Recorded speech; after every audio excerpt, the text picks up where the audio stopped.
আচ্ছা, আসসালামু আলাইকুম। আমাদের মাঝে সবার মাঝে একটা ভুল ধারণা যেটা আছে অনেক সময়, হার্ট অ্যাটাক মানেই একটি পরীক্ষা, ইসিজি। কিন্তু হার্ট অ্যাটাকে সবসময় ইসিজিতে পরিবর্তন আসে না।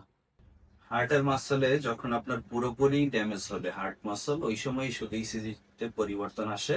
যখন এটা আংশিকভাবে আক্রান্ত হয় তখন ইসিজিতে পরিবর্তন আসে না। তখন এর পাশাপাশি রক্ত পরীক্ষা করা লাগে, ইকোকার্ডিওগ্রাম এবং এনজিওগ্রাম, পাশাপাশি আরো ট্রপনিন আই বাদেও কিছু রক্ত পরীক্ষা করা লাগে। তো আমার এই পেশেন্টের নাম ছিল কমল মালব। তিনি বুকে ব্যথা নিয়ে প্রথমে একটা হসপিটালে ভর্তি হয়েছিলেন না। তার প্রচন্ড বুকে ব্যথা ছিল, কিন্তু ইসিজিটি ছিল নন স্পেসিফিক। তো তার যেসব ওষুধ চলতেছিল তার মাধ্যমে ব্যথা কমতেছিল না। পরে দাদা আমার কাছে আসে, তো তার লক্ষণ শুনে যেটা মনে হয় যে তার এটা cardiac chest pain, typical cardiac chest pain. পরবর্তীতে আমি ট্রপনিন আই করি, যেটা পজিটিভ আসে, তো যেটা বুঝতে পারি যে তার নন এসটিএমআই। তারপর আমরা অন্যান্য রক্ত পরীক্ষা, ইকোকার্ডিওগ্রাম করি। তো আপনি যেদিন প্রথম আসছিলেন, বুকে কোন জায়গাটায় ব্যথা ছিল? এখানে ছিল, এখান থেকে ব্যথা হচ্ছে পুরো আঙুলটা প্রচন্ড ব্যথা ছিল, প্রচন্ড। তিনি নড়াচড়া করতে পারতেছিল না, কথা বলতে দুই শরীর পারতেছিল টিপে না।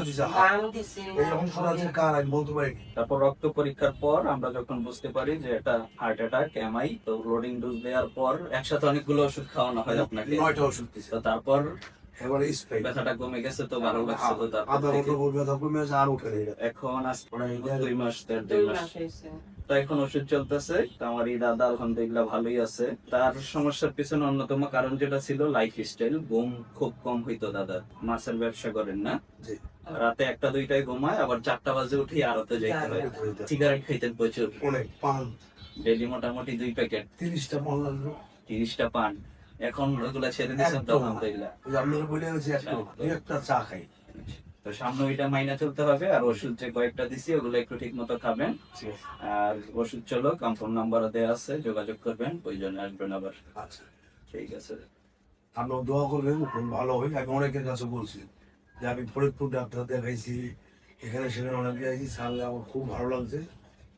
মানুষের বিশ্বাসী একটা কথা আছে ধর্মে, যে বিশ্বাসে মিলে বসলো।